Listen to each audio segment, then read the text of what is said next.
So patuloy tayo. Sige po, Sir Alvin, ano yung main topic natin ngayon, sir? O yung answering objections pa rin through the Bible. Kasi Okay. we will emphasize ang SSPX hindi na pala nagbabasa ng Bible matagal ng panahon. Duda ako kay Lefebvre, doon nag-umpisa kay Lefebvre na he is not a Bible-loving bishop. Obispo siya pero hindi na siya nagbabasa kasi ang hint doon, Brad Nash, Badjan Paulo at mga kapatid, sa karami ng na-research ni Bishop Lefebvre na mga libro, dokumento ng simbahan para ipangbanat sa RCC, Magisterium, maubusan ka talaga ng panahon magbasa ng Biblia eh. Kaya anong ginawa niya? Walang pakialam si Monsignor Lefebvre sa misa niya, sa TLM niya, kung anong babasahin Ebanghelyo. Natutulog pa yan pag binabasa ang Ebanghelyo ng mga reader sa TLM niya. Nakatungo pa yan. Nakapikit ang mata. Bakit? Kulang ng tulog. Kasi nagsusunog ng kilay si Lefebvre mag-research sa dokumento para ibanat sa simbahang Katoliko. Ngayon ang patunay ko at prueba. Yung mga humili niya, tingnan nyo yung humili niya, walang talata sa Biblia. Walang batay sa Ebanghelyo. Challenge ko sa mga Katoliko at mga SSPX, pati Protestante. Nasa YouTube ang mga sermon at mga preaching ni Monsignor Marcel Lefebvre na tagapagtatag siya, founder siya ng SSPX in 1970. I challenge you, walang talata sa Biblia. Kumpara nyo kay Brad Alvin Kitamondok, daming talata sa Biblia. So ngayon, sino ang nagtuturo ng tama batay sa Ebanghelyo? Si Monsignor Lefebvre na nakatungo lang, nakatutulog lang kasi nagsunog ng kilay, hindi na nagbabasa ng Biblia the previous night, hindi na binasa ang Ebanghelyo. Kasi walang pakialam siya sa anong binasa na Ebanghelyo kasi napipilitan siya sa TLM, may Ebanghelyo babasahin. Kasi obispo siya, pero nakatungo siya, nakapikit, nakatulog-tulog siguro. Pagkatapos sa mga reading, first reading, Old Testament, second reading, mga salmo, wala siyang pakialam dyan.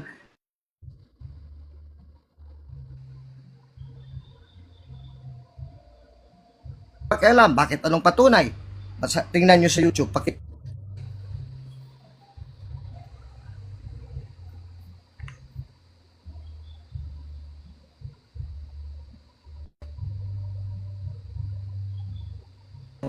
Tagalog Job the word kay magbabasa ng Biblia, tapos Ebanghelyo, tapos homily.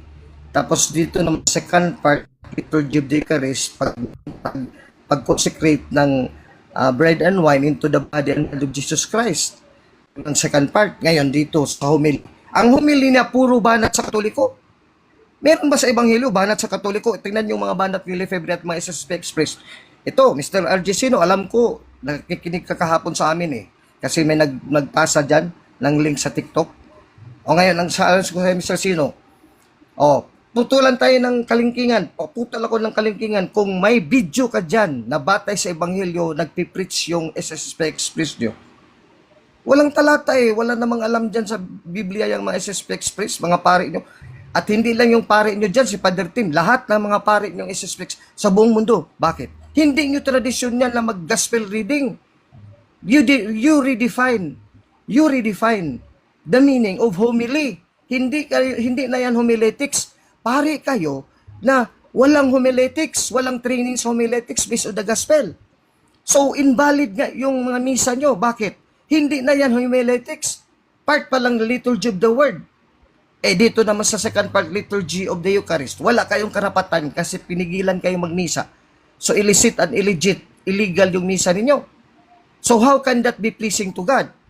How can God the Father, God the Son, God the Holy Spirit, even the angels and saints in heaven, be happy with your TLM, no matter how solemn it is? Pakanta-kanta kayo ng Latin. Minsan pa, paiyak-iyak pa yung mga membrong Katoliko, madrama masyado, parang Iglesia ni Cristo, paiyak-iyak. Tapos wala naman pala, hindi man pala natutuwa, nakasimangot yung si San Pedro Apostol kasi tinutulan nyo yung successor niya na si Pope Leo XIV. Sige nga, kahit nga dito sa buong mundo, walang natutuwa dyan sa ginagawa nyo sa labas ng SSPX. We are not happy with your mass. Yung iba dyan na nagbibigay ng simpatiya, solemnity daw, maganda daw, they learn many things from the Latin Mass. Mga, ano yan mga sinungaling yan Naghanap lang kayo pala ng convenience. Parang ganito, Brad John Paulo, Brad Nash, ay, pupunta din ako sa Bunagin kasi ang ganda doon. Ang init ng fellowship, may rekapan, tapos tugtugan, music, rock and roll, sayawan. Convenience pa lang hinahanap nyo. Kaya kayo mga Katoliko dyan, iwanan nyo yan. Naghanap pala kayo ng entertainment. You wanted to be entertained by the Latin Mass, by the priest saying the Latin. Kaya paiyak-iyak kayo kasi nafe-feel nyo, yung natatouch yung emotion nyo, parang na-feel nyo, nasa langit kayo. Pero sa impyerno pala talaga ang kaluluwa nyo. Hindi nyo lang alam, di natutuwa si Satanas, si Lucifer, sila Asmodeus, sila Beelzebub, natutuwa sa impyerno na tuwang-tuwa na naiiyak ka dyan, feel na feel mo, tapos pala yung estado ng kaluluwa mo, state of mortal sin. Kasi excommunicated, heretic pa kayo, sismatiko pa, apostata pa. Di ba kayo nahiya dyan? Mga Katoliko, I'm appealing to the Catholics who are joining and adhering to the SSPX TLM. Bilib na bilib kayo dyan. Yung TLM mas nyo, hindi na humili. Hindi na humili. So ngayon, ano ngayon ang ribat nyo sa kay Brother Alvin na banat ngayon? Ako naman ngayon ang mag-object sa inyo, atake sa inyo. Based on the Bible, lahat ng misa dyan ng mga apostol at ni Kristo, based on the homily. Basahin nyo, Acts 27:12. Lahat sa kanila based on the homily of the resurrection, life of Jesus. Did you discuss the resurrection of Jesus? Yung banat nyo, Novus Ordo. Banat nyo, Vatican Council II. Banat nyo, ang Papa Erehe. Banat nyo, religious freedom. Ecumenism. Ikulang ang 30 minutes dyan sa homily nyo. Banatan nyo lahat. Banatan nyo lahat ng ayaw nyo sa RCC Magisterium na ginagawa ng Novus Ordo people. Ngayon sa post-Second Vatican Council Church, Conciliar Church, sa tawag nyo pa. Kulang kahit isang oras pa kayo maghumili. Hindi naman kayo pwede maghumili daw lang oras eh. Hindi katulad namin dito sa TikTok, pwede tayo dito 3 oras. Isa humili, limited lang. 1 hour, pinakamahaba na yan. Iinubos yung 1 hour ni Monsignor Lefebvre sa kagababanat sa simbahang Katoliko. Sa Conciliar Church, hindi ba kayo nahiya dyan? Hindi na yan humili. Kung nandito pa si Cristo at mga apostol sa San Pedro, sa San Pablo, sasabihin, Archbishop Lefebvre, Archbishop ka pa naman. Saan ang ibanghilyo dyan? Saan na starring dyan si Cristo, ang hari natin? Ikaw yata bida dyan, pabida ka masyado eh. Medyo LGBTQ pa naman ang boses niya. Kaya kayo mga Katoliko, huwag kang paloko dyan sa SSPX. Sa misa pa lang na TLM, sablay. Bakit? First part, liturgy of the word. Sa Ebanghelyo, hindi nag-i-Ebanghelyo. Ang humili nila, polemics. It's not homiletics, it's polemics. Attacking the Catholic Church. Tulad ng Protestante, makinig kayo ng serbisyo ng Protestante, religious service ng Protestante. Hindi yan misa eh. Sa mga Protestante, 50,000 ka sekta at denominasyon at mga kulto at reliyon. Di ba puro balat sa Katoliko? Makinig kayo sa Baptist. Pag magsabi na ng Baptist, pagbukas na ng Biblia, babanat sa Katoliko. Pag sa Badislam, pagbukas sa Biblia, babanat sa Katoliko. Iglesia ni Cristo, dating daan, lahat yan. Di pareha kay sa SSPX, banat sa Katoliko. Ngayon, sa Katoliko, dito tayo sa katotohanan, kay Kristo ito na simbahan, tinatag, Matthew 16:18. Et ego de cotebe, et to es Petrus, et super Petram, edificabo, ecclesiam catholica miam, et portae inferi, non prevalebot adversus iam. Matthew 16:18, according to the Venerable BD, 7th century Latin, first Latin in England, in Europe, translation of Venerable BD, after the Latina Vulgata, Saint Jerome of 3rd century, Katoliko talagang pinatag ni Kristo ayon sa Mateo 16:18. Because the word in Hebrew kohel, is literally translated in modern Hebrew as Catholic. Katoliko pala talaga sa Hebrew, Aramaic. Ito, hindi naman alam pala ng mga Protestante, kaya damay-damay ito. Huwag kayong tatawa dyan mga Protestante na Brother Alvin, binanatan mga SSPX, kapwa Katoliko. Nope! Ang mga SSPX, hindi na namin yan kapwa Katoliko. Kapwa nyo yan Protestante kasi nagpuprotesta na yan sa Roma, sa Santo Papa, sa amin. Inaatake na kami, katulad na kayo ng preaching nyo sa Protestante, binabanata ng Papa, mga doktrina ng simbahang Katoliko, lalo na Novus Ordo, na ito talaga ang tunay na misa in the modern world, in the modern times, ang Novus Ordo. So ayan, mantakin nyo mga kapatid kong Katoliko, I'm addressing to the fellow Catholics, na yung misa pala nila, it's a great blasphemy to God. Why? Ibisa si Kristo ang itanyag mo dyan sa misa dahil siyang tagapagligtas, siyang redeemer because of the mass, sa sacrifice of the mass. Ang binanatan, yung tunay na misa na Novus Ordo, di sinong gagawa yan? Di si Satanas. So, that is a sacrilegious mass.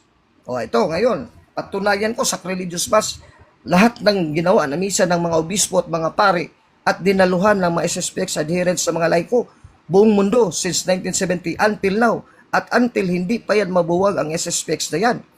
It's inspired by the devil, si Satanas. Oh, number one, sa loob dyan ng Latin Mass, marami pang hindi pa in-erase dyan. Kasi sa Novus Ordo, in-erase na yung salitang Lucifer, Luciferi. Kasi pangalan yun ni Satanas, light bearer. In-erase na yun sa Novus Ordo. Retain sila dyan. Kaya tungtuwa si Lucifer every time they do the Novus Ordo. Satanism pala kayo eh. Mga SSPX, mga parit obispo. Satanism pala kayo, yung ano nyo, yung TLM nyo, Traditional Latin Mass. It says that TLM before 1962. It says that TLM in Pope Pius V in the 16th century, during the Council of Trent. It's not the Novus Ordo, not the TLM, Latin Mass traditional in the 5th or 6th century kay Pope Gregory the Great. So, it's not even also in the 3rd century, the time of St. Jerome and Pope Damasus, where there is no Latin Mass pa. So, sasabihin nyo si Kristo at mga apostol, nag-worship dyan, lalabas si Kristo pala at mga apostol, nag-worship kay Lucifer. Huwag niyong lukuhin kami ha. Ito masakit yung katotohanan, kaya lumayas na kayo agad dyan. Mr. Sino, lumayas ka na dyan. Si Lucifer palang sinasamban yun dyan eh. Mga devil worshiper pala kayo. Kaya pala yung mga pari nyo, mga itim ang suot na sutana. Hindi na kayo nahiya. Ka-modern time na natin yun. Kung totoo kayong pari, magputi kayo. Hindi yung nakaitim kayo. Itim na itim yung sutana nyo. Sa Diyos ba yan? Kailan si Pablo nakaitim? Si Kristo nakaputi. Kailan si Kristo nakaputi ng sutana? Ng bihis, ng damit? Pag may nabasa kayo isang apostol o propeta sa Old Testament from Genesis to Revelation, paputol ako ng kalingkingan ko. Pag may isang propeta o apostol na kayo pero may itim lahat. Naku, si Elias at si propeta, hindi po ganyan ang suot nila. Never in the Old Testament, in the Bible, did God, the Holy Spirit, the Holy Trinity, inspired any prophet, even Moses, to wear a black dress. Because black is a color of the devil. Black is symbolic of hell. Black is the favorite color of Satan, the demons of hell. Kayo lang sa lahat ng pari, nakaitim kayo dyan. Proud na proud kayo, tapos nakaitim kayo, identified by Satan, satanism pala, kay Lucifer ng Lucifer. Tapos magpipreach, lumalabas sa bibig nyo, daldal ni Satanas, ni Beelzebub, na smudyos, na babanat sa Novus Ordo, babanat sa Vatican Council to, babanat sa mga pari, Katoliko, take daw Novus Ordo, babanat sa to Papa na mairehe daw, ikulang yung 30 minutes to 1 hour. O mga Katoliko na mga adherents dyan, hindi ba kayo dyan nahiya sa Diyos? Paano ngayon yan tatanggapin? Sa demonyo pala yung Latin Mass nyo. Brother Alvin, di ba validong Latin Mass? Yes, ditong mga valid Latin Mass na given permission by the Pope. Tulad ng Latin Mass Society of Davao. Dito sa Cebu, baka magtatatag ditong Latin Mass Society of Cebu. Baka din sa Manila, Latin Mass Society of Manila later. Yun ang mga legit na mga Latin Mass kahit hindi pa Novus Ordo. Kahit traditional Latin Mass pa talaga before 1962. Kasi wala na yung mga Lucifer. Ngayon, bistado kayo, satanism pala kayo. Ito, patunayan ko. Challenge ko kay Mr. Sino. Mr. Sino, maging lalaki ka. Tindigan mo. Lalabanan mo ako na patunayan ko yung TLM nyo ha, sa SPX ha, hindi yung TLM sa Katoliko talaga, kaya may TLM kami. Yung TLM nyo, may kopya ako dyan. Sa demonyo yan. Kay Lucifer yan, kay Satanas yan. You are glorifying Satan the devil. In short, you are Satanism, you are not Catholicism at all. Tindigan ko yan, ako affirmative, ikaw negative. O pwede ikaw lang rin ang affirmative kasi hindi ka alam marunong magdebate eh. Pati negative, ginagawa niyong affirmative. Sige, pagbigyan kita, ako ang negative. Patunayan mo na yung TLM ng SSPX, may salitang ng SSPX, hindi lang general na TLM ay hindi sa demonyo.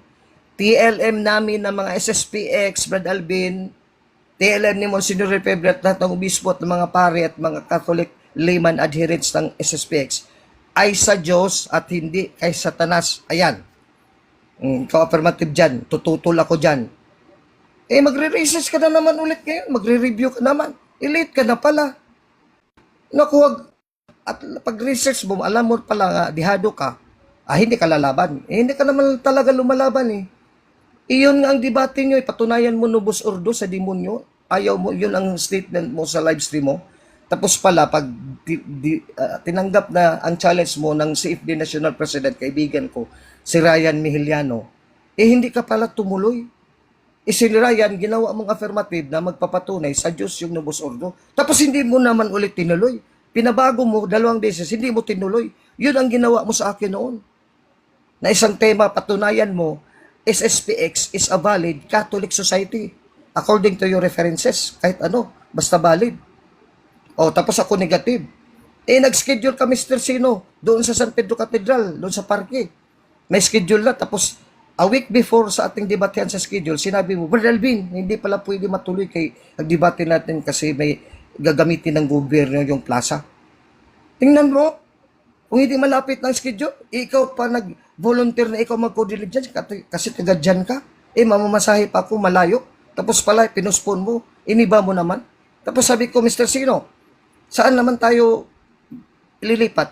At anong petsa? Pinuspon mo. Many months na naman, mga 1 to 2 months yun. Tapos saan? Mga kapatid kong Katoliko, saan niya pinuspon? Ito si Mr. Sino, ito ang fighter at apologist ng SSPX dito sa Pilipinas eh. Saan niya inilipat? Sa Agdao. Sa Agdao na parang palengke. Parang Quiapo. Parang Carbon, Market, Merkado. Palengke. Ano pa yun? Talipapa. Nasiraan to ng bite si Mr. Sino sa katakot sa akin eh. Mantakin nyo sa Agdao Public Market, magdidebate. Traditionalist kayo. Solemne kayo, sabi nyo. Mga huli kayo, mga banal kayo. Mga kalmado, tapos magdidebate tayo sa merkado, palengke. Ito na ngayon, ang mas grabe pa. Pagdating ng oras, bukas na ang schedule, may ticket na ako, nakabook na. Anong ginawa ni Mr. Sino? Brad Alvin, hindi naman matuloy sa Agdao. Kasi alam niya, pupunta talaga ako eh. Takot na to eh, nanginginig na itong tuhod, kahit nakaupo lang dyan sa bahay niya. Iniisip niya, bukas mabubog talaga ako dito ni Brad Alvin eh. Matalino talaga ito si Brad Alvin na ako, mahina ako dito. Mag-research pa siya, daming papel niya, hindi niya may memorize saan eh. Ako kahit wala na yung papel, basta nabasa ko, alam ko na ang order ko eh. I can debate without my reference and I memorize my reference. Kaya dihado to si Mr. Sino kasi walang Holy Spirit, ako mayroong Holy Spirit. I am very proud of the Holy Spirit, ang kasi ng Espiritu Santo sa akin. So ngayon sabi niya, Brother Alvin, hindi naman po tayo matuloy. Sabi ko, bakit? Agdao Market na, pinagbigyan na kita. Ayaw na doon sa San Pedro Cathedral. Tapos bukas na. Tapos isipos pa sila uli. Sabi niya, dahil gamitin naman ng barangay. Dahil na, ang gobyerno na naman. Sinungaling talaga. 2 beses na. Halatado eh. Kahit sino dyan, kahit bubo na Katoliko, alam talaga na wala na. Sinungaling, wala na, hindi na tumatuloy. Sabi ko, pinagbigyan ko lang. Sige, postpone na ulit. Another month na naman. Sige, postpone para lang tayo mag-usap, Mr. Sino, kasi gusto talaga kitang makausap, madebate in public. Kailan naman at saan? Ganitong petsa, Brother Alvin. Saan? Anong venue? Sa Malipayon Beach Resort. Anong beach resort? My God. First time in the history of the Philippines and the whole world na magdidebate, hindi lang public market, kundi sa beach resort na. Grabe talaga ka. To si Mr. Sino ba? Kaya yan ang example nyo, mga grupo ni Mr. Sino. Lay Catholic Apologists, LCA, International na wala naman kayong branch na recognized sa sect dun sa Amerika at sa ibang bansa. May member lang kayo na hututan nyo ng donation para dyan sa programa mo, Mr. Sino, na ikaw palaging presidente, hindi ka nagpapa-elect sa mga member mo. Ilang dekada ka na presidente dyan sa LCA mo, na peke naman pala, hindi international. Wala kang branch doon sa Hong Kong, may member ka lang doon, hinuhututan mo, nililigawan mo yung babae. Akala ng babae, totoo yung panliligaw mo, padala naman ng pera, niluloko mo lang pala. Tapos, sabihin mo, international kami, Brad Alvin, kaya may member ako sa Hong Kong, sa Australia. Nakarehistro ba yun sa SEC? Hindi. So, hindi pa kayo international. Kasakop mo pa rin yan dyan sa Pilipinas. Ikaw talaga, Mr. Sino, huwag mo kaming lokohin. Akala mo mga tao dito sa Pilipinas, puro na lang mga gago? Hindi, matatalino na yung mga Pilipino kasi we are in the age of the computer age, internet na. High-tech na tayo ngayon. Every word that you say, it can be confirmed already in the internet. Ma-AI na nga matanong na nga natin yung AI sa Meta. O search mo dyan, LCA, International. Meron ba dong set yung registered LCA International sa Amerika? Lalabas dyan, Paulo, Bradnash. Zero, wala. No record at all. Napakasinungaling talaga ito ni Sino, tapos international ka. Ang totoong international, si Brad Albin, international debater, patunay. YouTube, more than 10 na mga international debates ko sa mga Amerikano. May mga Negro pa sa Africa. May Muslim pa. Kayo dyan, Mr. Sino, paano ka naging international? Hindi ko nga dinadala yung international na pero dapat sana ako talaga ang kinikilala na international. Pero si Mr. Sino, nagpapasikat lang to para patunog international. Hindi pala talaga totoong international. Patunay si Mr. Sino, nagkahirap-hirap magsalita ng Tagalog. Number two, hindi marunong mag-English. Paano ka maging international ngayon? President ka ng LCA International, Lay Catholic Apologetics International. Tapos ikaw presidente na hindi ka nagpapapalit ng pagka-presidente mo, swapang ka sa position mo as president. Forever president ka na hanggang kamatayan Hindi ka marunong mag-English. I-challenge kita. Let's debate in English. But sino? Dalawang topic natin in Cebuano, isa in Tagalog, o tatluhin natin, isa in English. Iba-iba na tema. I'm sure wala kang pirmahan dyan kahit Cebuano, Bisaya Ayaw mong lumaban sa akin kasi bugbugin talaga kita. Marami akong sinabihan dyan ng mga pastor-pastor. Kung totoo ka, lalabanan mo ako.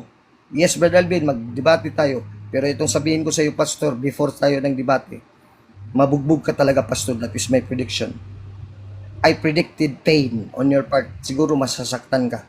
Sigurado. Totoo nga, pag debate, nabugbog ko. Sabi ko, pastor, di ba? Tama yung prophecy ko sa iyo, yung prediction ko, nabugbog kita, nasaktan ka. Proof ko, pastor, debate ulit tayo the second time, the next week. Ayaw, walang sumagot.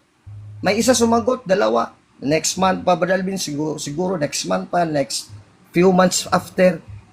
Siningil ko after a month, wala na Once lang tingnan nyo yung petsa ng mga debate ko sa isang pastor, 2 beses kami nagdebate. Pinakamarami, 2 beses lang, 3. Ang layo ng petsa. So, hindi talaga consistent sila. So, takot talaga. So, I'm true na nabugbog sila, nagulpi sila sa debatehan. At saka nasaktan sila because if you are hurt in a debate, you failed, ikaw yung natalo, you are not the victor. Ibig sabihin, you are the defeated one. You will not dare to debate again. Yan sila, Elwin de la Cruz. Marami yan. Rian Fuentes, etc. Pati sa Badista. Alam nyo yan kasi sinusundan nyo yung mga debate sa YouTube. Hindi yan mapagkaila ng mga kalaban ko. To the point ngayon, wala nang lalaban sa akin na debate. Ako na nga ang kumakalawit pastor, pwede magka-dialogue tayo. Maraming dahilan. Ito din si Mr. Sino, ganun din, parang protestante na. Pero may bunag na maghahamon sa kanya dyan sa live stream niya, ay dyan agad-agad. Tapos ipapahiya niya, bastusin niya, hindi na bigyan ng time makapagsalita sa kanya lahat. Pero sa akin, ayaw Kasi kung gusto pa niya ako makaharap, matagal na, before COVID pa Kasi master ko na itong about this SSPX traditionalism. May manual kami sinulat ni Brother Ramon, libro. If you're interested, you can buy it. It's only 300 pesos. Plus courier sa LBC, 200 pesos, 500 pesos lahat. Sinagot namin yan. Mga atake niya before pa sa COVID, matagal ng panahon. Kami ang author. Ibig sabihin, master ako dyan sa sinulat namin. Binigyan pa namin ng kopya si Seno. Hindi nga na-rebat doon sa programa niya. Lalo na debate. So, expected na yun mga kapatid ko, mga Katoliko, Virgin Paulo, Nash, hindi yan harap sa akin No way, no chance that he will face me. Kasi ito, pabigat na to sa kanila Ito ngayon, yung mga banat ko sa kanila. Mahirap na yan ipag-depensa TLM sa SSPX sa Diyos. Sa Diyos, TLM sa SSPX. Hindi mo yan madepensa, Mr. Sino, kahit yung mga pari nyo. Kasi number 1, ang nag-promote yan sa SSPX, patunayan ko rin, not only a heretic, Mason pa, Freemason. Si Archbishop Marcel Lefebvre, Grand Mason. So, paano na yan ngayon sa Diyos? Siya nag-promote niya ng TLM, sarili nyo na, nagpa-print nga kayo ng TLM, may SSPX na nakatatak, so inangkin nyo na. Mantakin nyo, ninakaw yung TLM sa Katoliko. Hindi nga kayo nagpaalam Santo Papa sa Roma, nagpa-print kayo dyan. Hindi pwede yan sa Katoliko. Halimbawa, ako pari ako. Tapos, gagawa ko ng sarili kong misa. Kopyahin ko yung misa doon sa mga rito-rito na valid sa Katoliko. Magsisiriyak ako dito, valid yan na misa. Tapos hindi ako nagpaalam dito doon sa Syrian Church, sa obispo ko. Bawal yan. Lalo na ginawa kong parang sa akin. Ginawa kong libro, tapos tinatakan ko, Brad Alvin Gitamundo. Hindi pwede yan. Tatakan mo Archbishop Lefebvre, SSPX, tapos yung TLM sa inyo na, hindi na pala kay Papa Gregorio yun. Hindi na pala kay Papa Pio V yun. Hindi na pala sa mga papa yun before 1962. Lalo na hindi nakakristo at mga apostol yun. Don't you realize, mga fellow Catholics, ganyan kasalaula yung mga ganyan? Kaya nga hindi lang heretic at schismatic, apostata. Meaning, napakasalaula na klase na Kristiyano, yung SSPX. Pero tingnan mo sa kanilang mga misa, napakabanal tingnan. You cannot detect dahil sa pagkasalaula Hindi mo ma-detect ang kanilang pagka-apostata. Ang kanilang pagka-beast. Yung mananap na mapintas, yung halimaw dyan sa Revelation, hindi mo mahalata Mas kita mo pa sa Protestante kasi talagang binabanatan tayo, diretso, mga Protestante. Makita mo pa, ito kasama to si Ellen G. White sa mga halimaw dito sa Revelation 17:18 sa Babylonia.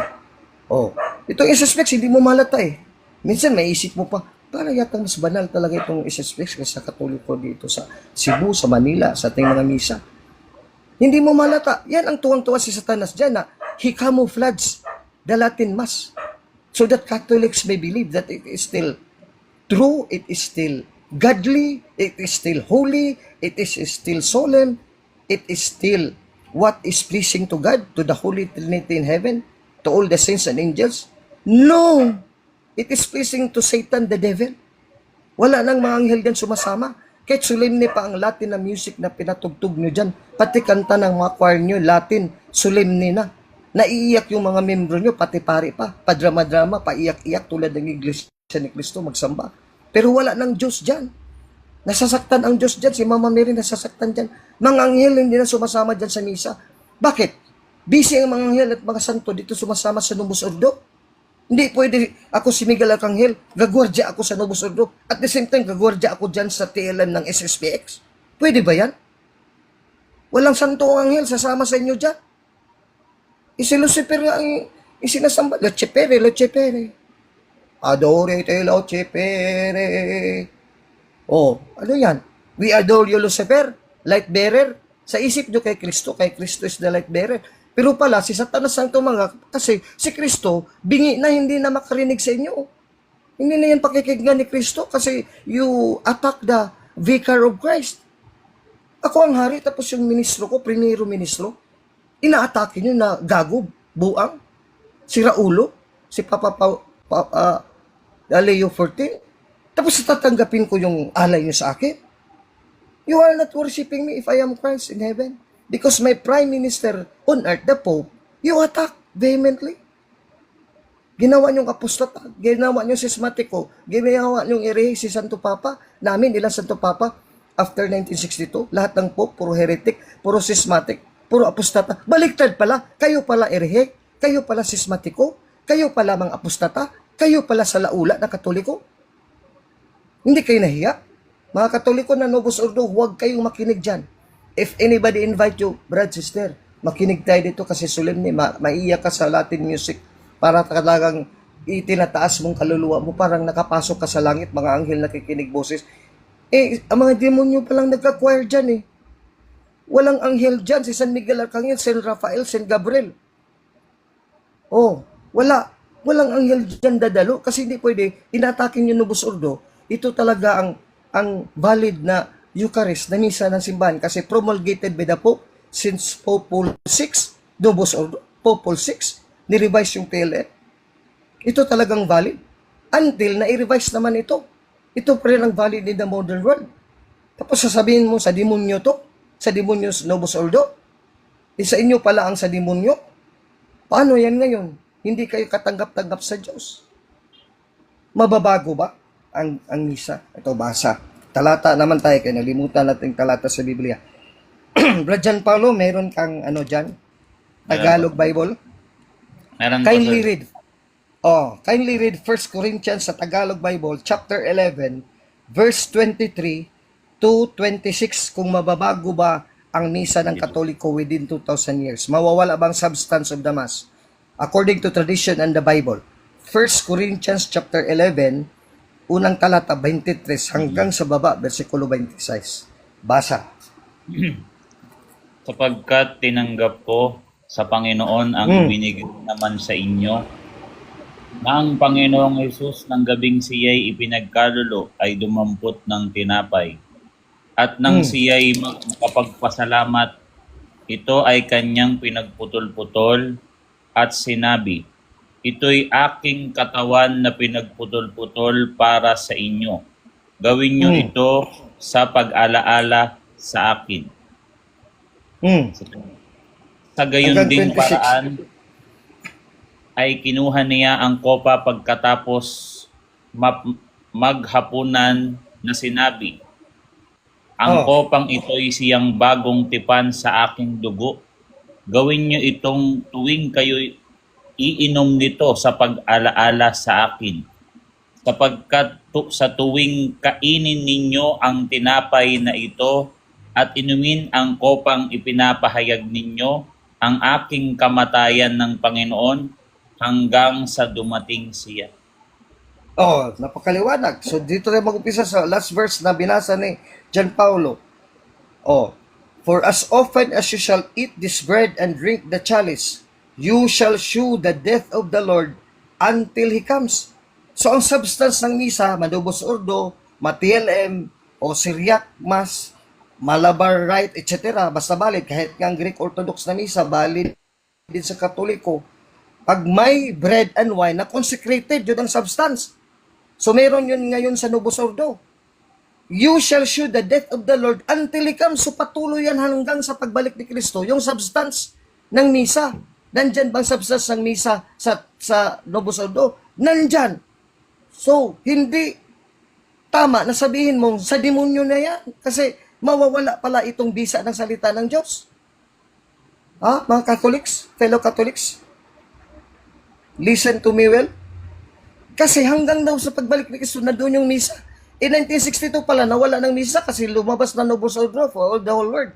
For all the Catholic Church all over the world. From 1962 until ngayon, 2026. Walang valid mass, yung sa inyo lang. Na sa inyo naman, 1970 naman ulit kayo nagumpisa. So 1962 to 1970, walang TLM. Tapos biglang 1970, may valid hanggang ngayon. Tapos wala nang valid sa amin, sa karamihan. Mas Catholic pa pala kayo na ilang 2 million lang kayo katao. Mas Catholic pa kayo sa 2 billion Catholics all over the world. Sinong papaniwalaan namin? Who is credible? Jesus and Christ and the Apostles, Saint Paul? Kami na majority of the Catholics, 2 billion almost all over the world today, celebrating the Mass based on the Bible, binasa ni John Paulo, 1 Corinthians 11, 23 to 26. O kayo, where is your credibility according to the Bible? Anong talata nyo na may talata na before pagbalik ni Kristo, mapuputol yung alay. Wala nang bread na consecrated. 1962 to 1970, 8 years. Tapos ibabalik lang, 1970. Kasi natatag yung SPX, ni Monsignor Lefebvre. Tapos hanggang ngayon, 2026. 26 nga, na-excommunicated ulit kayo. So, illegal naman ulit, illegit at illicit yung misa nyo. Muntakin nyo. Kung illegit yung misa nyo, diniklara ng Simbang Katoliko, tapos yun na lang true mass at valid mass, lalabas, napabulaanan itong 1 Corinto 11:26 binasa ni John Paulo. Wala na pala to. Kasi kayo lang ang valid. Tapos, na-excommunicate kayo. So, wala nang misa para sa amin at sa buong mundo. Huwag nyo kaming lokohin mga SSPX. Dito sa Biblia, wala talaga kayo dito. Zero kayo. Baka siguro, ngayon lang kayo nakarinig ng 1 Corinto 11:23-26 Wala kayong exegesis. Mag-ibanghilyo dyan, magbabasa sa TLM, misa nyo dyan sa Davao, dito sa Cebu, sa Mandawi, sa Manila, at all over the world, mga TLM nyo. Ang humili nyo, liturgy of the word, babanat kayo, hindi sa ebanghilyo, i-expound nyo, exegete yung ebanghilyo, binabasa, the gospel of the day, kundi polemics ginagawa nyo, binabanatan nyo at inatake ang Katoliko. Mayorya, 2 billion kami. Banabanatan yung papa namin. Mga kardinal at obispo at mga kaparian. At kami lahat. Buong, hindi lang buong bansang Pilipinas, buong sanlibutan, ginagawa nyo. Kasalaulaan yan, kabastusan, kababuyan yung ginagawa nyo. So how can God be happy with you? Is God happy with 2 million people doing blasphemy, locheper, o kaming 2 billion people na pagpasok namin sa misa, lahat ng Katoliko na sumasamba sa misa, solemnly din. Inaalay namin pati kasalanan namin sa Diyos kasi we know, we humble ourselves inside the Mass. Ako, nakapasok ako dyan sa, dyan sa Quiapo. Solemnly dyan Marami dyan naiiyak pag misa dyan. Kasi Jesus Nazareno dyan Ang itim na Nazareno, maiiyak ka, namatay dahil sa ating kasalanan. Ako, nakatry ako ng Latin Mass, wala namang effect sa akin Sabi ko, arte-arte lang naman to Palatin-Latin, wala ko naintindihan dito. Ako marunong ko mag-Latin, hindi ko nga makuha masyado. Yung Latin nila, hindi pa matama pagkabigkas. Huwag niyo kaming gaguhin mga SSPX, hindi kami lahat dito loko-loko. Siguro doon kayo sa mental mag-preach dyan sa mga Katoliko na sa mental hospital. Huwag sa amin mga normal. Napakaliwanag. Ye shew the death of the Lord until He comes. So the substance of the Mass, may it be Malabar, o anong rito na recognized by the Catholic Church, Syriac Mass, Egyptian Mass doon sa Egypt, kasi nandoon din sa Alexandria si St. Mark noon, nagmisa, at iba pang mga lugar sa Middle East, may Arabic Mass na ngayon. Yung substance yan sa Arabic Mass ngayon sa Saudi Arabia is the consecration of the bread and wine into the body and blood of Jesus Christ. Tapos sasabihin mo, wala nang TLM doon sa Arabia ngayon, na-open noon ngayon ng Catholic Church of Saudi Arabia, na-open, at sa Dubai. Wala nang TLM doon Tapos sasabihin mo, yung mga Arabo, hindi para nakatanggap dito. Wala pala kayong exegesis sa Biblia. Hanggang pagbalik ni Kristo, hindi maputol yan. Pagtutulungan niyo pa mga Protestante, kahit pa komunista, hindi yan maputol hanggang pagbalik ni Kristo. Kasi salita yan. Kasi kung pipigilan nyo ang misa ng 2 billion Catholics all over the world, kahit si Mr. Putin ka pa, kahit si Mr. Trump ka pa, kahit si Mr. Netanyahu ka pa, kahit si Mr. Kamini ka pa, magsama pa kayo lahat, mga Antichrist, Kamini, Putin, Trump, etc. Magsama kayong buong mundo. At si Kim Jong-un, isama nyo, putulon nyo ang misa, babalik si Kristo at papatayin kayong lahat. Kasi that is the time He will come. That is the time He will come. Gusto ko nga mag-Third World War. Bakit? Para pigilan nila ang misa ng Simbang Katoliko para babalik na agad si Kristo. Christ will come to judge everyone.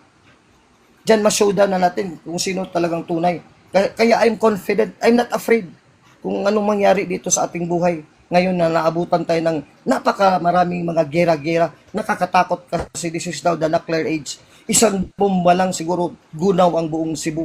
Wala na si Brother Alvin, wala na mga Cebuano dito. Kayo dyan sa Luzon. Pero huwag kayong matakot kasi kung mangyayari yan, gagawin yan ni Satanas at alam ko, takot si Satanas gagawin yan. Mapaaga ang paghukom, sigurado ma-showdown agad. Because the word of Christ, until the death of the Lord, until He comes, the Mass will go on. So walang exegesis balik tayo sa SSPX. Kawawa. Yung mga deris hindi alam. Iniwan mo yung nubos o doon, napunta ka sa illicit, illegal na misa. Na kunwari pala, akala mo huli, sa laula na pala, si Lucifer na palang sinasama, si Satanas. Kasi wala na doon ang bikaryo ng Diyos, si Pope Leo XIV. May part dyan sa misa na prayer for the Pope. Tinanggal na rin nila. Grabe to, kabastos to mga taong to. Bakit magpipray pa sila sa mga heretical Pope? Tinanggal na. Wala din silang obispo na they will pray to during the Mass. Kasi wala silang obispo na sarili dito. Ang obispo nilang sinabi nila dyan, hindi sa diocese na nabilong sila. Halimbawa, taga-Paklan, Mandawi yung priori nila, yung simbahan nila, yung kapilya. Hindi nila sasabihin, Bishop Abit, doon sa misa. Ang kanilang sinasabi, yung bishop na 4 na bagong konsagrado nila na mga erehe, sismatiko, excomulgado, at mga apostata. Baka immoral pa.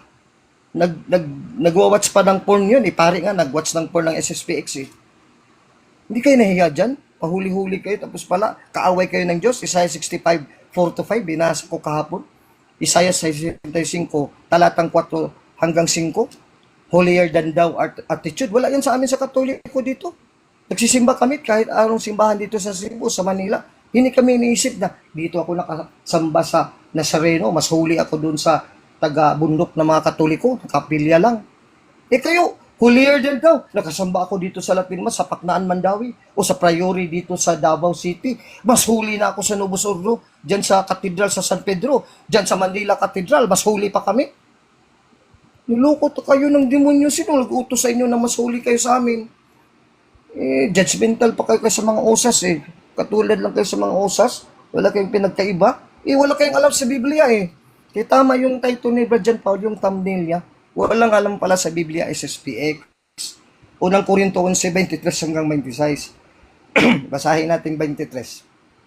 For I have received of the Lord, sabi ni St. Paul, that which also I delivered, traditio to, in Latin traditio, traducere, in the Greek, I delivered unto you.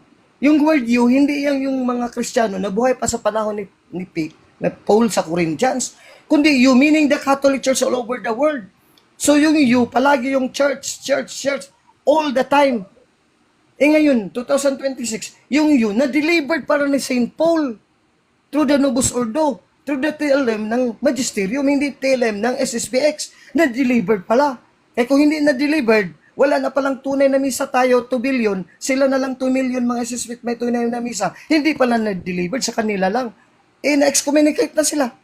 Hindi talaga na-delivered. So, napanalo ba si Satanas dito sa mundo? Itong unang Korinto 11:23, kama 26, nanalo si Satanas dito. Hindi nga makapurma si Satanas isang kama dito at isang period eh. Takot na takot si Satanas dito. Itong mananaig salita ng Diyos, tulad ng iglesia ng Diyos, mananaig kay Satanas. Matthew 16:18. Ang salita ng Diyos, mananaig din kay Satanas. Because it is the truth. Paano niya yan? Lalabas, bulaan pala ito si San Pablo ng Korinto 11:23. Kasi yung dito, hindi na pala Catholic Church, the true Christian Church, in the modern times, in the year 2026, ba't magbabasa pa tayo ng Biblia? Ito pala, Brad, na si Jan Paulo, ang reason why they do not read the Bible anymore. Kasi every time they read the Bible, masaktan sila kasi it would refer to the Novus Ordo and the 2 billion Roman Catholic Church who is alleging loyalty to Pope Leo XIV. May masaktan sila. So why read the Bible na hindi na pala patungkol sa kanila? Kaya nga, yun ang reason dapat bumalik kayo. Kasi hindi na nga kayo nagbabasa ng Biblia na grabe na ang liwanag ng liwanag ng salita ng Diyos sa Biblia. Nasasaktan yung kaluluwa nyo, yung mata nyo, yung isip nyo. Hindi nyo na mabasa. Puro polemics na lang kayo. May Bible study sila, polemics, ang mga topic, puro tema ng mga doktrina at atake sa simbahang Katoliko. Hindi na nag-apologetics ng purgatory, ng Holy Mass. Wala na. Mga santo, Mama Mary, walang apologetics. Yan lang si sino eh. Kunwari lang yan. Kasi sinesulduan niya ng XPX, may allowance yan. Ano na yan, Mr. Sino ngayon? Unang Korinto 11:23. Bulaan pala si St. Paul kasi yung you dito, kayo lang. 2 million people lang kayo. Yung 2 billion, wala na. Hindi na nabigyan ng misa na past from the year 1 AD kay Kristo hanggang ngayon, 2026 years na. And giving thanks broke. Nasa Katoliko ba to? Yes, sa Novus Ordo. And said, take ye and eat. Sinabi ng pari na sa Novus Ordo, yes. Walang mintis. Kahit period at kama, makikinig mo sa pari kasama, this is my body, tutu istimoy. Ito ang substance of the Novus Ordo. Isa Diyos, which shall be delivered for you. This do for the commemoration of me. Anong intention ng Katoliko na Novus Ordo? In remembrance and commemoration of Jesus our Lord, our Savior, Redeemer, and our King and Lord. O di, valid ang Novus Ordo. Kasi ang batayan ng pagka-validity dito sa Biblia. Hindi pala alam ito, may suspects. Ang validity, hindi katulad nyo na, ni-revise na, Brother Alvin, yung kahari nakatalikod na sa mga tao, sa altar, nakaharap na sa mga tao. Wala dyan dito, walang mababasa talata sa Biblia. Brother Alvin, dapat itim ang suot ng pare, ang sutana hindi puti. Wala dyan sa Biblia na substances of the Mass na by tradition, napasa by Biblia, napasa ni Kristo sa mga apostol ni San Pablo, San Pedro, etc. Unang Korinto 11:23-26. Ito lang ang substance. O basahin yung Ebanghelyo, Luke 22:19-24. Meron ba dyan mga rubrics? Meron ba yung uniforme? Meron ba dyan Latin? Yung lingwahe? Grego nga yan eh. Hebrew at Aramaic nga yan eh. So I challenge you, suspects, saan dito sa Biblia, Matthew, Mark, Luke, and John, pati letters of St. Paul about the Mass, na ang substance, yung mga atake nyo, na hindi na daw nakaluhod yung communicants, nag-communicate, nag-communion daw mga Katoliko, hindi na nakaluhod, sa kamay na lang, hindi na sa bibig. Saan yan dito na substance of the Mass? Maging sa demonyo no, pag I take communion by the heart. Mr. Sino, magdebate tayo, patunayan nyo mga rubrics na sinasabi niya sa demonyo, sa Novus Ordo, nandito sa Biblia, labag sa ginagawa namin ngayon, ni Pope Leo XIV at the whole Catholic world. In 2026, 2 billion kami. Sa laula kayo, pati mga rubrics wala dyan sa Biblia, ginagawa yung kapital para ipatunog na sa demonyo kami. Wala dyan sa Biblia. Walang Latin niya sinasabi, tapos Latin ng Latin kayo. Walang sinabi na, simple, I received the tradition from the Lord Jesus Christ na itong misa, Latin, huwag niyong i-translate. Meron bang ganyan? May mabasa kayo dito sa Biblia from Genesis to Revelation? Yung misa ni Melchizedek, pinanggalingan ni Kristo, Hebrew and Aramaic yun. Old Hebrew and Old Aramaic in Genesis 14:18. So si Melchizedek, sa demonyo pala. Kasi hindi nag-Latin Mass. O si Kristo, Hebrew and Aramaic din, from order of Melchizedek. Hebrews 7:1-3. Christ is from the order of Melchizedek. So Christ did not say Latin Mass. Why? Because Melchizedek did not say Latin Mass. Why? Because Melchizedek pronounced not Latin Mass, but the Hebrew, Old Hebrew, and Old Aramaic Mass. So Kristo, order of Melchizedek, recited the Old Aramaic and Hebrew Mass, combining the Old and New Testament, Hebrew and Aramaic Mass. So saan kayo dyan lulugar, mga SSPX? Hebrew and Aramaic pala si Kristo eh. Di dapat Hebrew and Aramaic kayo to be consistent. Kung sundin nyo letra po letra yung misa ni Kristo, hindi na yung TLM. Naumpisahan nyo na 1970, TLM lang is the true Mass. Hindi kayo nahiya dyan sa expose namin dito. Mga Katoliko, please help me. Ipasa nyo ito sa lahat ng group at pages. This is now the time na tigilan agad natin bago pa sila excomulgado, July 2. O ngayon, ano pa yung ngayon? July pa, hindi pa August. Mapigilan natin yan. Kasi kaano na lang yan, katapangan ng apog eh. Kakapalan ng mukha yan, kung magpapatuloy yan. Hindi yan makasagot sa akin, they cannot rebut me. Nobody, not even Protestants can rebut me. Kahit dito, pati nga Muslim eh. Pati Judaism, kahit ano dyan na sa labas sa Katoliko, they cannot rebut me, my arguments. Never, hanggang mamatay na lang si Badalbin. Napakaliwanag dito, ito ang substance. Fellow Catholics, my brother and sisters Catholics na nakikinig sa akin ngayon, lalo na sa Novus Ordo, nakasama namin ni Brad Dash at ni Brad John Paulo. 2 billion tayo ha, together with Pope Leo. Loyal kayo sa Santo Papa natin, Papa Leo XIV. In like manner, also the chalice, after he had supped, saying, this chalice is the New Testament in my blood. O ayan, meron ba tayo sa Novus Ordo? Meron. Oh. Tapos, yung rubric na yung chalice daw dapat gold-plated. Hindi daw pwede yung copper o bronze. Nasabi ba ni Kristo, arte ba si Kristo na dapat talaga gold? Walang sinasabi dito, yung chalice lang, kahit anong chalice. Kung magbimisang pare, pwedeng kahoy na chalice doon sa Afrika. Kung walang gold doon. Grabe ka sa laula kayo mga suspects, hindi na kayo nahiya sa Diyos. Pagbabasa ko ng talata ng Biblia dito, walang meaning sa inyo. Kasi pinupunto yung kopa, yung chalice.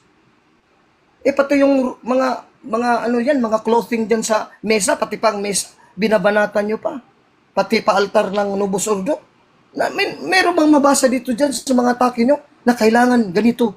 Kailangan talaga ganito ang clothing na gagamitin. Kailangan talaga bordado. Kailangan talaga ito ang color, may green. Kailangan talaga may burdahi ng kerubin. Wala naman sinasabi dito sa Biblia, Old and New Testament. You are imposing your own rules and law. Parang Mosaic, parang si Moses, parang Pariseo kayo sa Duseo eh. Gumagawa kayo ng mga batas, wala naman sa Biblia. Tapos sasabihin nyo, kayo ang tunay na sangkatauhan ng Diyos. Kayo katatao ng demonyo eh.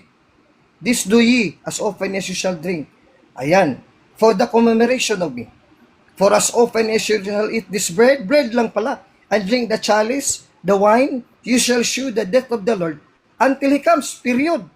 Iyon lang ang substance ni St. Paul. He is the greatest apostle to the Gentiles. Siya yung nagbimisa. Hindi si Pedro, kasi hindi si Pedro nakaabot ng ibang bansa, sa Roma lang at Israel. Si Pablo talaga, kasi marami siya napuntahan. Halos nga Espanya, nakapunta si Pablo eh. Kaya yung misa na yun lang, hanggang doon lang ang substance.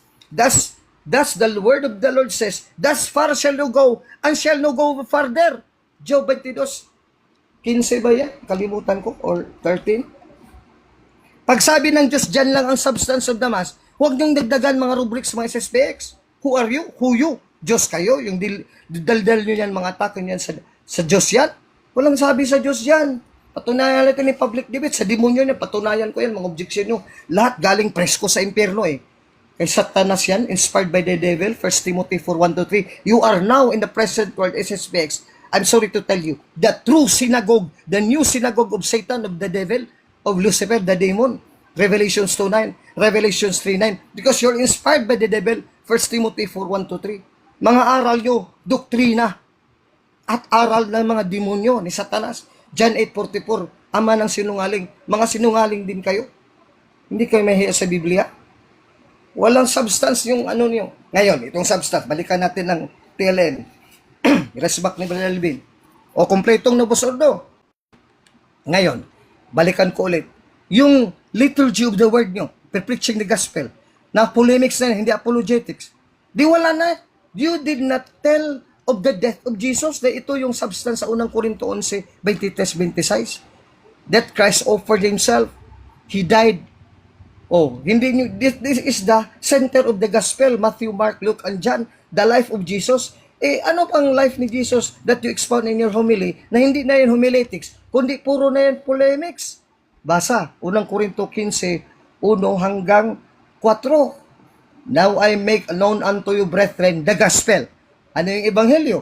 I-preach sa misa, unang Korinto 11:23-26, binasa ni John Paulo kanina. Dugtungan ko para maliwanag, unang Korinto 15:1-4, 1 Corinthians 15:1-4, the gospel which I preach to you. O ito palang ihumili, the gospel. Ha? May gospel ba dyan sa homiletics ni Monsignor Lefebvre? Na Second Vatican Council, erehis na, natalikod ang konsilyo? Saan sa gospel dyan? Saan sa gospel dyan na, Papa, erehe na, heretical na. The gospel which I preach to you, which also you have received. So, expound mo yung Matthew, Mark, Luke, andyan, mga ebanghelyo, 4 yan. Yan ginagawa ng paring Numbos Ordo. Ni Santo Papa Leo 14. Yan ang ginagawa, in-expound dyan, kaya nga hindi kami makatake sa protestante. Dahil based on the gospel, ang homiletics is not apologetics. Sinasabi sa akin ng Obispo Alvin, kami mga pari, ang sarap talaga bumanat sa protestante during the mass. Pero bakit Brother Alvin hindi namin magawa? Bakit Bishop? Sabi ni Bishop na kaibigan ko. Kasi homiletics yan. Ano ba yan sa'yo, Brother Alvin? Na magaling ka dyan. Apologetics. Isa spelling pa lang, homiletics, apologetics, ang layo. O diba? Tapos ang apologetics ang pari dyan. Sa kanila, apologetics na pala yung homiletics. Babanatan yung Novus Ordo, post-conciliar church. Ay, hindi yan ebanghelyo. Unang Korinto 11:23-26, unang Korinto 15:1-4. Anong ebanghelyo? Tuloy pagbasa. Basa. Which also you have received. Ito palang natanggap natin you, the Catholic Church now, the Novus Ordo now. Hindi na na-receive ng mga SSPX, hindi na natanggap kasi polemics na. And wherein you stand. Ano yon? By which also you are saved. Maraming naligtas na napunta ng langit na mga patay na Katoliko nakadalo ng Novus Ordo. Why? If you hold fast after what manner I preach unto you. After what manner I preach unto you? Meron bang binabanatog na ni St. Paul yung kakulangan ng Acts chapter 15, yung Council of Jerusalem? Ganito si Peter, ganito. Wala namang ganyan sa Biblia eh. Oh, for I delivered unto you, pareha din sa unang Korinto 73, traducere. Oh, tradition, Bible, letra po letra. I delivered unto you first of all, which I also received. Yun napasa for 2,000 years. How that Christ died for our sins. Mas maganda pala tong God died eh. Mas tumpak pa to sa Ebanghelyo, itong debate sa God died. Kami din ni Brad Ramon ng champion dito sa God died eh. Kayong SSPX, did you defend the God died doctrine? Inatake nila sa Fernandez at iba dyan mga heretic dito Cebu. O, di ba? how that Christ died for our sins according to the scriptures, and that He was buried. Hindi na ito na-expand from 1970 to 2026. Sige nga, I challenge you, my suspects. Show me a video na expound yung pagkamatay ni Kristo. Ang sakripisyo ni Kristo pagkamatay niya. O ang kanyang buhay. Sige nga, may humili kayo na humili talaga. I-polemics kaya sa inyo, banat ng banat kayo. Wala, nakalimutan nyo na dito ang fundamentals, basic foundation of the gospel of the homily according to the Bible and tradition. And that He was buried. And that He rose again the third day according to the scriptures. Dito sa Novus Ordo, starring yan palagi. Starring yan palagi sa Ebanghelyo. Kasi homiletics, kung mag-aral ka ng homiletics, it is a subject. Meron akong libro dyan. Centered talaga, it will not be homiletics. If it is centered on the life, the obedience of Jesus, nung bata pa siya, from birth, His life, and His passion, and death, and resurrection, nakasentro dyan ang Ebanghelyo. Yan ang Matthew. Di ba Matthew? From birth to resurrection. Mark, birth to resurrection. Meron din ang atake ng konsilyo. Meron din ang Papa, Erehe. Meron din ang Misa, mamamali na. Wala eh. Meron ba dyan mga rubrics na mali na? Wala eh. Meron ba yan Latin language? Yun lang talaga. Wala dyan sa Ebanghelyo kasi hindi yan importante kay Kristo yung Latin. Pwede ako Cebuano, kahit bulol pa ako na Cebuano, halimbawa, basta taimtim ako having communion ni the Dombusodo, I am accepted by the Holy Trinity. Palatin-latin kayo dyan, tapos hindi pala akseptado yan. Kasi hindi naman naglalatin si Kristo at mga apostol. Paano yan ngayon? Ngayon hindi pala kayo homiletics, not based on the gospel. 1 Corinthians 15:1-4, hindi kayo mahiya. Ulang Korinto 11:23 hanggang 26, hindi kayo nahiya. Lucas 22:19-24, etc. Mark 14, 16 to hanggang sa baba. John 6, whole chapter. Matthew 26:26-30.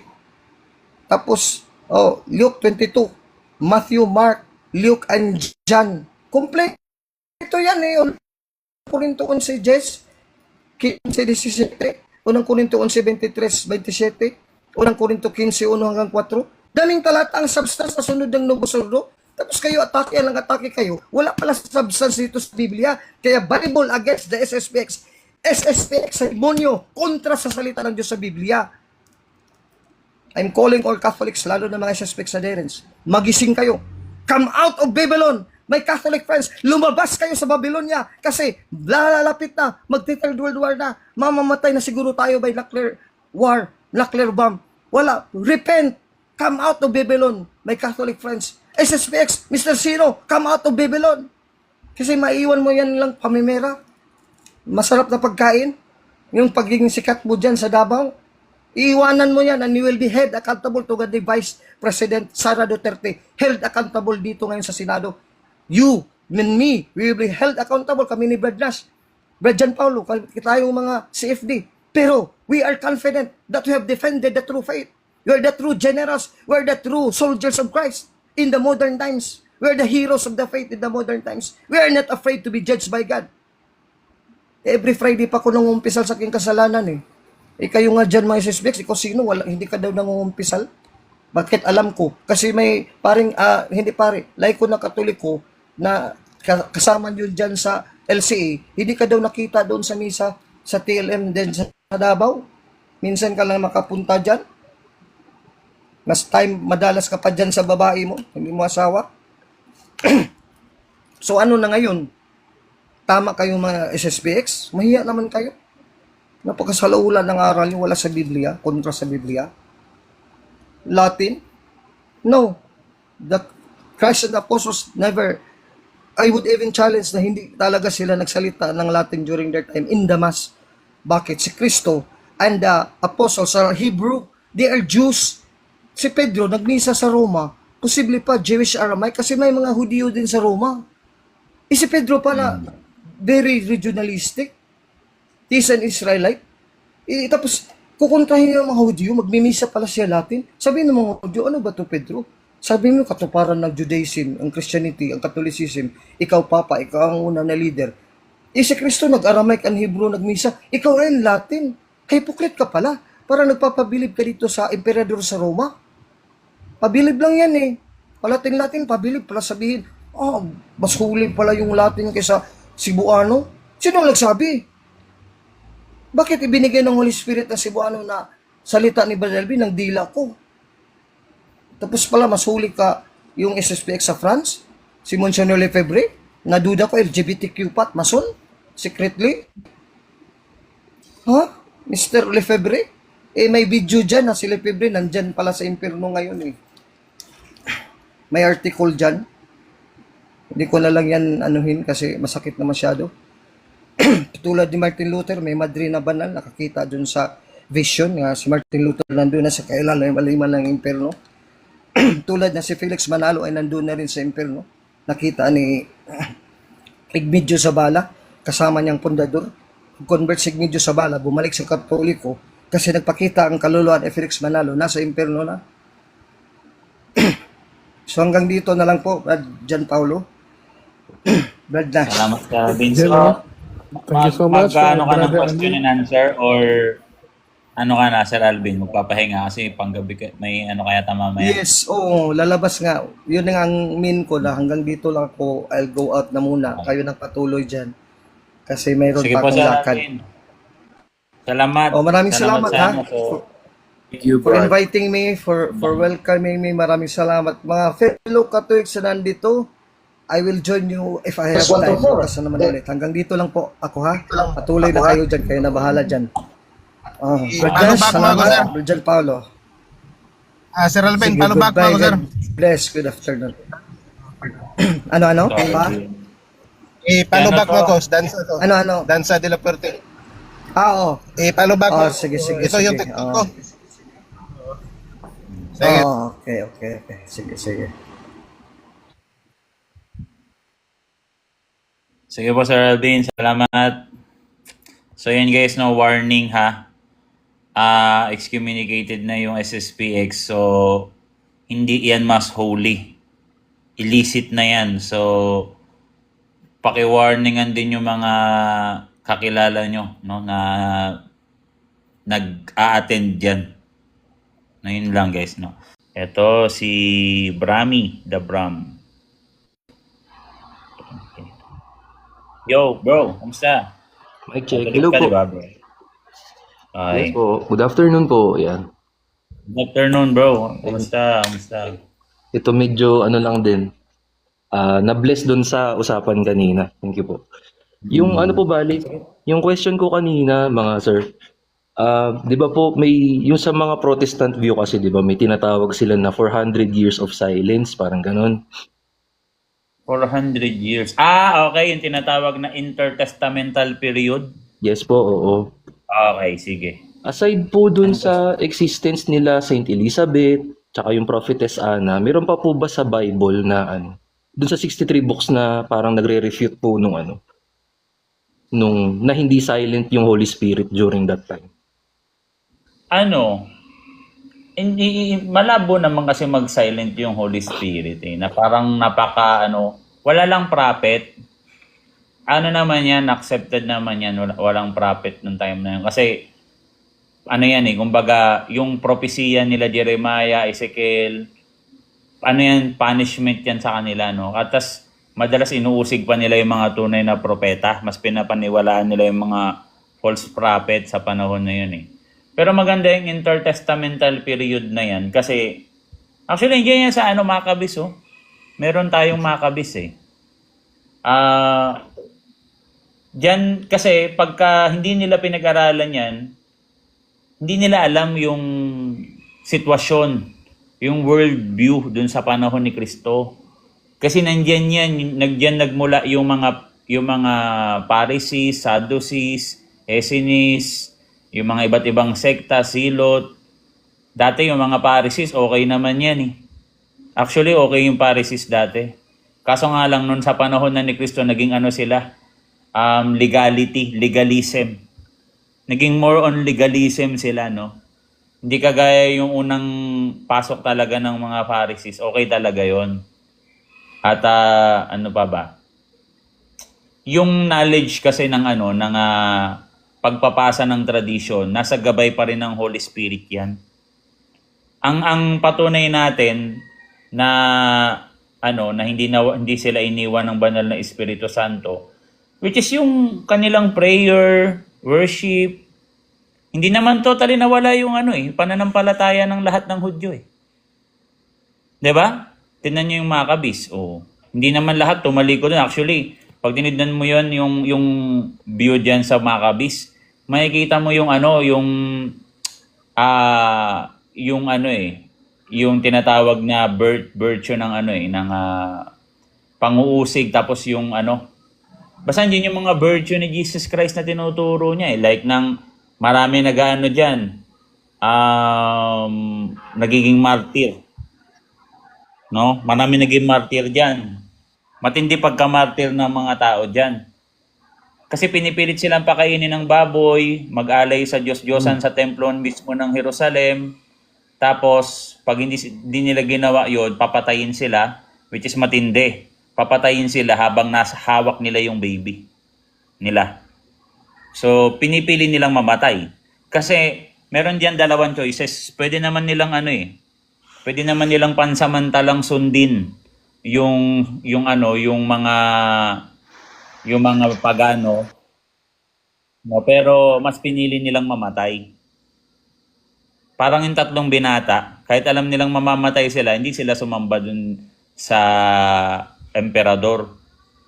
So, yan yung paghahanda sa Kristiyanong dadating. Kasi yung Kristiyanong dadating, yung Kristyanismong itatatag ni Kristo, magiging madugo yan.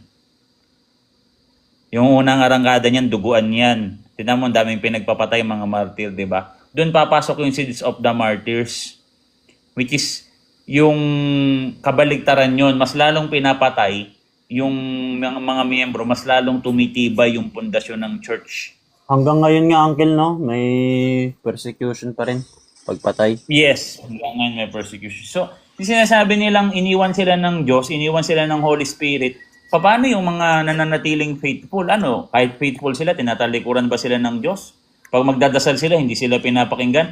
Pag ganyan yung view nila, parang impyerno yung mundo niyan. So, katiwanan ng Diyos yung mundo. E di impyerno yan. Naging impyerno yung intertestamental period porket walang prophet, walang Diyos. Sa prophet lang ba na nagdedwell yung Holy Spirit? Eh, paano yung mga nagdadasal dyan? Yung dasal, ano yan ng Espiritu Santo? Turo yan ng Espiritu Santo, di ba? Diyan sa ano, Galatians 4:5-6. Pangalawa, kaya dapat pag-aralan ang ginawa nila porket silent na yung ano, yung intertestamental period. Eh sasabihin nila na hindi na kailangang pag-aralan. Pag hindi mo yan pinag-aralan, hindi na yan ano, wala na yan. Ay hindi mo talaga totally naintindihan yung panahon ni Kristo. Paano yung Hanukkah? Intertestamental period yan. Kaya tingnan mo, pag nag-interpret sila sablay, pag sinabing kautusan, hindi naman nila nga yata masyadong inaral yung mga ano yan eh, immediate context ng nire-rebat ni Paul yan eh, nakautusan. Law yan eh. Law of Moses yan. Pero meron tinatawag na lex nova, bagong kautusan. So, yun yung kautusan ni Kristo. So, ayun, iyan yung sitwasyon ng intertestamental period. Hindi yan silent. Madugo yan. Matindi yan. No? Andyan yung mga gera. Andyan yung Maccabean Revolt. Kung ano-ano. Meron pa dyan yung, alam nyo yung ano, yung parang arena. Nalimutan ko na kasi yung ibang detalye dyan eh, sa mga kabis. Meron dyan yung ano eh, yung ginagawa sila. Basta, matindi yung ano na yan, yung panahon na yan. Kaya nga may mga silot dyan eh. Pagdating, actually, dyan mo makikita na ang inaabangan talaga nilang Kristo political. Kasi masyadong political yan, labanan dyan. Pag binasa mo yung Macabeo, maraming segment dyan, more on political issues. Minsan, inaambush yung mga pari dyan. 'Di ba? Dahil sa political issues, may mga gusto maging priest. Minsan, nasa loob ng kapwa nila Israelita, tatraido rin sila para sa posisyon. Yung mga ganun, dyan mo makikita yung spirits ng paikipaglaban na na patay kung patay. Alam nyo yun, yung ganong klaseng pananaw na ibig sabihin, hindi yung tao talaga, hindi yan hindi big deal talaga sa kanya yung religion. Big deal. No, hindi mo yan mapapatalik yung mga ganun, no. Which is paghahanda yon sa paparating na church. Eh. Lahat naman yung nasa Old Testament foreshadow lahat yan ng mapa Genesis, lahat yan. Law, mga prophets, lahat yan, pati yung yan, intertestamental period, lahat yan, puro shadow yan ng Catholic Church. Brother Boy, may tanong po ako. Ay, good afternoon sige. po pala. Sister Opo, Vic.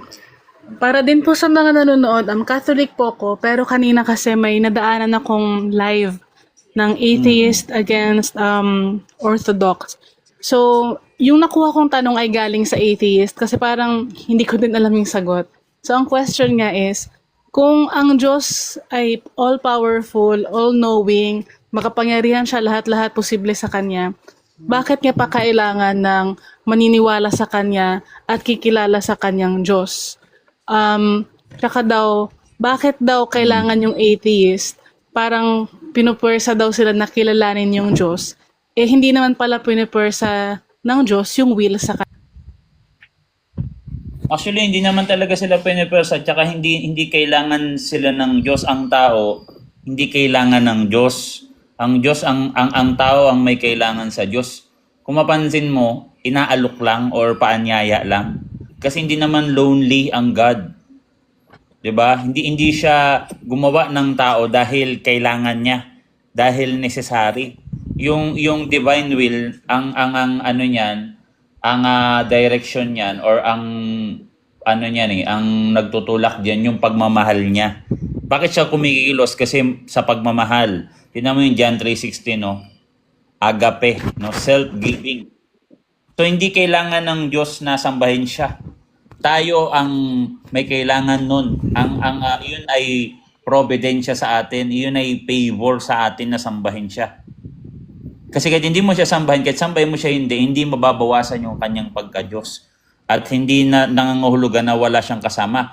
Actually sa Vatican, ngayon, post-Vatican II, wala naman nakasulat na pilitin yung mga yung mga atheists. Pangaralan, mag-preach. Pag sinabing mag-preach, magpaanyaya. Pag naanyayaan na, papasok na yung teaching. Tuturuan na. Pero hanggat nasa labas pa, preaching yan eh. Kanila. So, yun po yung Hindi ko alam kung naintindihan niya ng Protestant yung pagkaiba ng preaching tsaka teaching eh. Sila, pre-preach natin sila, yung mga nasa labas ng church.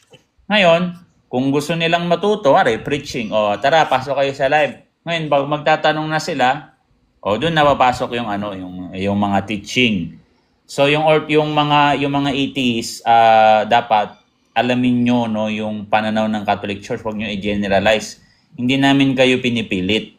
Walang pilitan. I think basahin natin ito sa Deuteronomy 30 verse 29. Kung hindi, meron kayong choices sa buhay nyo.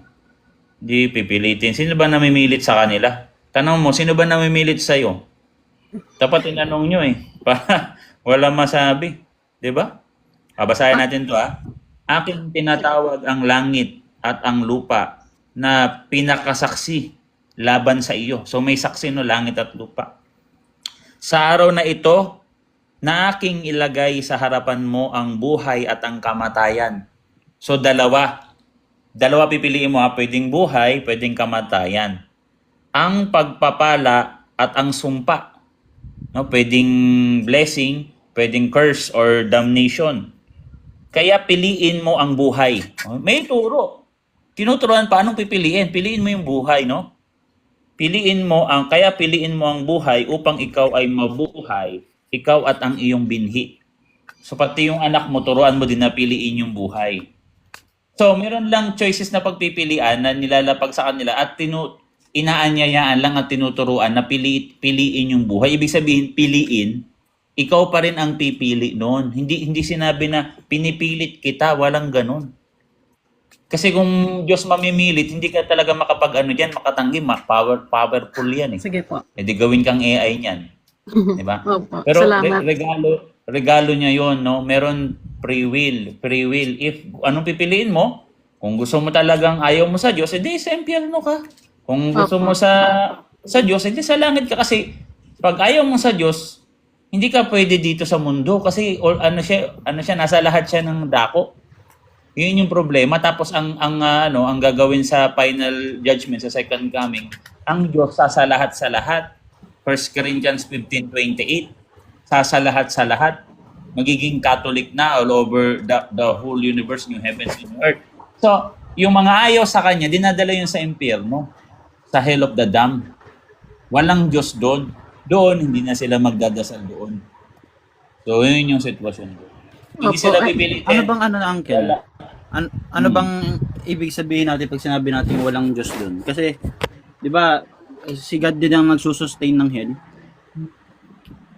Yes, pero yung kanyang yung pagkakilala nyo sa kanya, yung kanyang grace, yung kanyang awa, mercy, wala, puro galit doon. Mararamdaman mo yung parusa, damnation. So yun, kamatayan. Siyempre, ang Diyos ang source ng buhay. Parang ganito yan. Yung wala doon yung providence ni God. Yes, parang laging gabi, alam mo yun, hindi na sumisikat yung liwanag, wala nang araw. Wala nang araw, lagi ng gabi. Wala nga ring gabi. Talagang Puro kawalan talaga. kalungkutan. Hindi, ano man lang yan, metaphorical lang naman yung sinasabi ko. Parang, kumbaga, sa mga vision ng mga, mga private revelation, inaano nila na hindi nasisikat yung liwanag. Alam mo yung ganun dating, lagi ka nasa kadiliman, ganon. Walang God, wala kang maramdaman sa presensya ng Diyos. Brother Boy, may hirit pa pala ako. Sorry. Sige po. Opo, pasensya na, cut ko po kayo. May dalawa pa po ulit na kasi narinig ko din doon. And usually kasi, dahil nga hindi pa naman ako ganun ka-educated, hindi din ako pwedeng sumagot-sagot. Kasi nga, if you're in doubt, shut up. So, ang dalawang tanong pa doon is yung una, paano mo padutunayan na nag-exist or Diyos talaga si Jesus or may Diyos talaga without using the Bible? So, sabihin pwedeng using science or history. Tapos pangalawa, paano masasabing all-loving yung, kunyari ako yung atheist, paano masasabing all-loving yung Diyos mo? Kung hindi pala maniniwala sa Kanya, dadalhin sa hell. So, ibig sabihin, siya ay narcissistic at siya ay manipulative. Dialogue nila yun, Una sis, ano yan eh. Una sis, ano yan eh, tag doon, deniance of main evidence yan. No? Bakit sasabihin na paano mapapatunayan na Diyos si Jesus Christ without using the Bible kung yung Bible nga is yung collection of the books that says so na yun talaga yung na si Jesus Christ talaga is God. No, yun na yung collection of books na yun, collection of evidences na yun. So, parang ang ginagawa nila, mag-espadahan tayo, pero wag mo gamitin espada mo. Ayan. Yes. Oo. Suntukan tayo, pero walang tamaan. Ganon. Ang argument ko dyan, paano mo makikilala yung Diyos in using your own strength or sense? Hindi mo pwedeng makilala ang Diyos sa pamamagitan ng sarili mong kakayahan. Kaya nga, nandiyan yung Bible kasi divine revelation yan. Pwede mo siyang kasi is very specific yung tanong, divinity ni Jesus Christ. So, ganito. Si John Duns Scotus, yung yung philosopher sa Catholic na sinusundan ko Iyan talaga yung argument niya sa una pa lang pag binasa niyo yung book niya, Hindi mo kayang i-penetrate yung detail sa God kung hindi niya sa'yo ito pinagkaloob kasi infinite nga siya, then ikaw finite. So yung kanilang premise, invalid kagad yun. Hindi Diyos ang gusto nilang patunayan. Kung ang gusto nilang patunayan mong Diyos without yung kanyang intervention, yung kanyang pagpapakilala mismo. Ang dinidiscover nyo hindi God, kung hindi science. Science ang gusto nilang i-discover. Kasi hindi mo kayang abutin yes, alam natin yung salitang God. Pero mapepenetrate mo ba talaga kung sino siya, kung ano siya, at kung ano yung kanyang kalooban? Na hindi siya nangingialam at hindi niya sa'yo ipagkakaloob. Lalabas niyan, mas ano ka sa kanya, mas superior ka sa Diyos. Kasi kaya mo siyang pag-aralan ng sarili mong kakayahan. So kaya nandun yung divine intervention, yung divine revelation, kailangan yan. Dapat ang i-argue muna nila, ang ganito dapat yung argue, no? Ibabalik ko sa kanila, kaya mo bang makilala ang Diyos ng detailed, especially yung mga ganyan, divinity in Jesus Christ, dual nature, etc., Trinity, na hindi ka kukuha ng source sa divine revelation. Kaya ba nila? Ano yan? Ano yung God nyo pag ganyan? Anong klaseng Diyos? Hindi yan Diyos. Kasi yung Diyos namin, hindi namin kayang arukin. So dahil mahal niya kami, nagpapakilala siya. Siya yung kumikilos para makilala kami. Ngayon, ang argument nila dyan, kaya nila. Okay? Dapat ma-argue muna nila na kaya nila. So sasabihin nila, yes, kaya namin makilala ang Diyos without using mga scriptures at any vision, divine revelation. Dahil, ganito, dahil si God yung nagbigay at lumikha sa amin. Siya yung nagbigay ng utak sa amin. Okay. So, i-argument natin pabalik, no? Yes, kaya mo siyang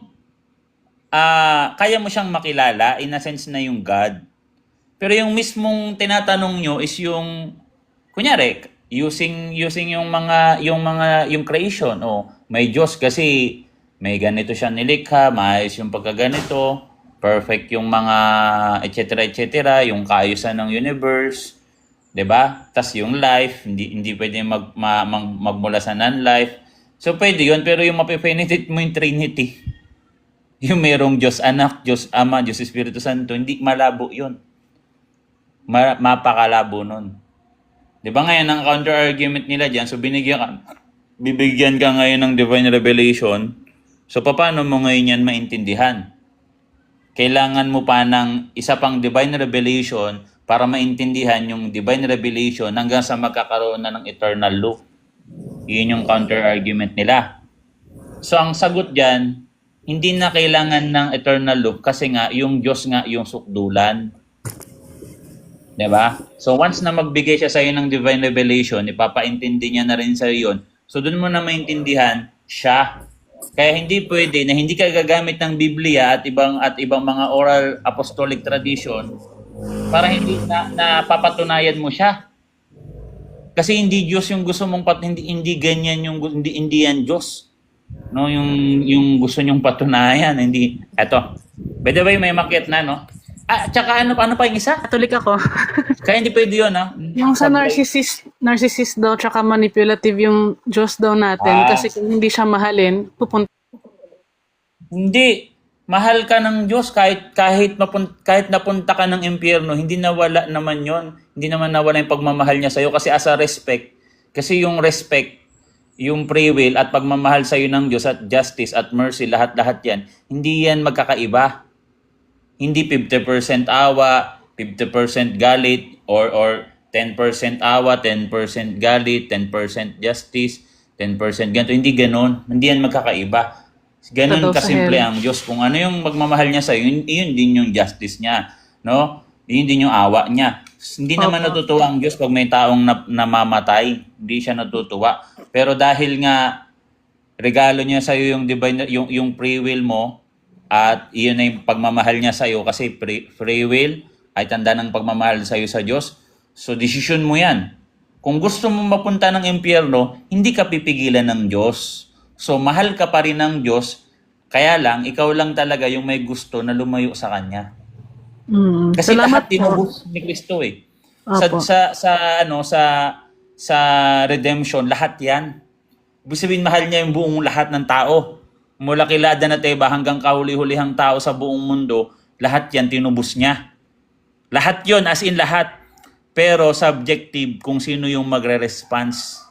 Kung sino yung mag-response sa kanyang ginawang katubusan, Yun lang yung napapakinabangan yung katubusan na ginawa ni Kristo. Pero yung mga ayaw tanggapin, kumbaga andyan na yan eh. Kaya tanggapin mo kaya hindi, andyan na yung katubusan mo. Kailangan mo na lang kunin, kailangan mong tanggapin, kailangan mong i-work out, sampalatayanan, di ba? Kung ayaw mo, di wag. Hindi mo napakinabangan, di ba? Pero andun na, yung baga binuksan na yung kulungan, kailangan mong lumakad pa palabas. Mm-mm. Pero nakabukas na yung pinto. Eh ayaw mong lumakad pa palabas, eh mahal ka ng Diyos, desisyon mo yan. Diba? Opo. So, ayan ka. Galing. Galing ng analogy. Thank you po, brother. Salamat.